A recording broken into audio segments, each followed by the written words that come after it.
may bagong laban. Isa sa mga laban na gustong ikasa ng dating promoter ni John Riel Casimero ay ang sagupaan kontra kay Luis Nery. Matunog at inaabangan ng maraming boxing fans ang labanang ito. Ayon sa Treasure Boxing Promotion ni Masayuki Ito, nais nilang maisagawa ang laban sa pagitan nina Casimero at Nery. Isa itong napakagandang laban, lalo na't si Luis Nery ay minsan nang pinabagsak si Naoya Inoue sa kanilang paghaharap. Bagamat natalo si Nery sa laban, naipakita niya ang kanyang tapang ng gulatin at pahirapan ang tinaguriang monster ng Japan. At nito lamang Pebrero 2025, pinatulog niya sa round 7 ang Japanese boxer na si Kyosuke Kameda sa labanang ginanap sa Mexico. Samantala, sa huli niyang laban, pinabagsak naman ni Casimero ang Mexicanong si Saul Sanchez.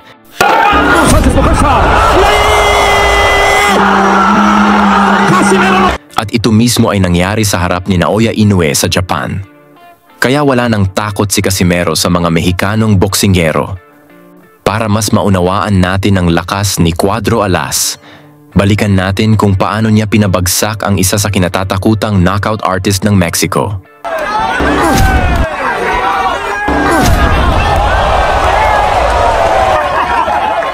Ito ang laban para sa WBO Interim Bantamweight Championship kontra kay Ricardo Espinosa Franco, na kilala bilang The Cobra ng Mexico. Si Franco, alaga ng boxing legend na si Juan Manuel Marquez, ay isang knockout artist. May kartada siyang 23 panalo, kung saan 22 ay natapos niya via knockout. Bukod pa rito, nagmula siya sa 13 sunod-sunod na panalo. Lahat ay knockout victories. Matindi ang kredensyal ng Mexicano na nagmula pa sa lahi ng matatapang na Indian warriors. Ngunit hindi na tinagdito si Casimero sa labanang ginanap sa Dignity Sports Park, Carson, California, USA.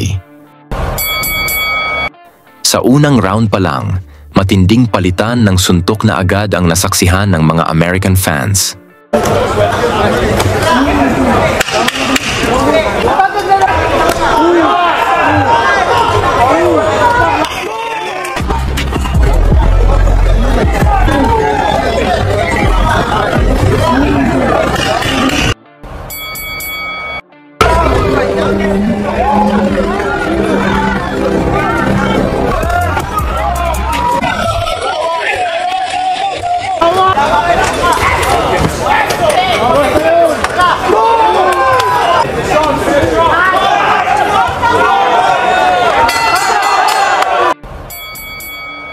Sa ikatlong round, kahit pa tinatamaan ng malalakas na suntok ni Casimero si Franco, tila hindi ito natitinag.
Nagkagulo ang Mexican fans sa kalagitnaan ng laban nang magsimulang umatake si Franco.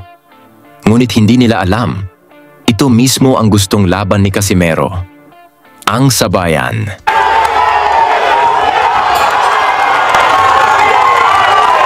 Sa round 6, mula sa isang matinding bitaw ni Cuadro Alas, bagsak si Franco. Ngunit dahil sa likas na tapang ng Mexicano, tumayo ito na parang walang nangyari at ipinagpatuloy ang laban.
pagsapit ng ikawalong round, hindi tumitigil si Casimero sa pagbomba ng suntok, ngunit nananatiling matibay si Franco.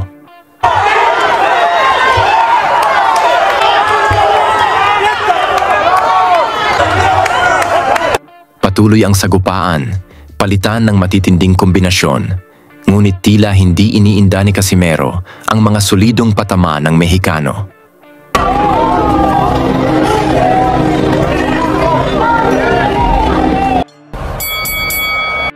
Sa huling round, nagdesisyon si Casimero na tapusin na ang laban upang maiwasan ang anumang kontrobersya sa scorecards ng mga hurado.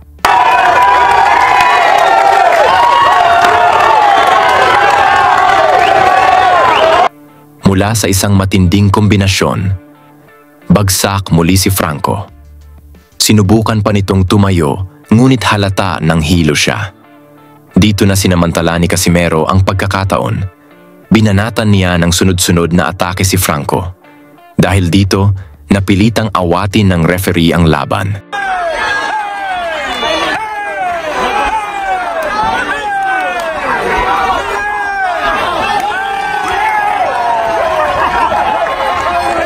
Panalo si Casimero via technical knockout at tuluyang naging WBO champion. Sa ipinakitang porma ni Casimero, sapat ba ang kanyang lakas, bilis at diskarte upang mapatumba si Luis Nery? At kasunod nito, handa na kaya siyang harapin si Naoya Inoue? Ilagay ang inyong opinyon sa baba at banggitin ang inyong lugar para malaman natin kung hanggang saan umabot ang usapang ito. Lagi niyong sundan, huwag magpapahuli. Pag-usapan ay bakbakan, balita niya at laban. Mga Pinoy na di nagpapagapi. Salamat sa mga suporta na lagi nandyan.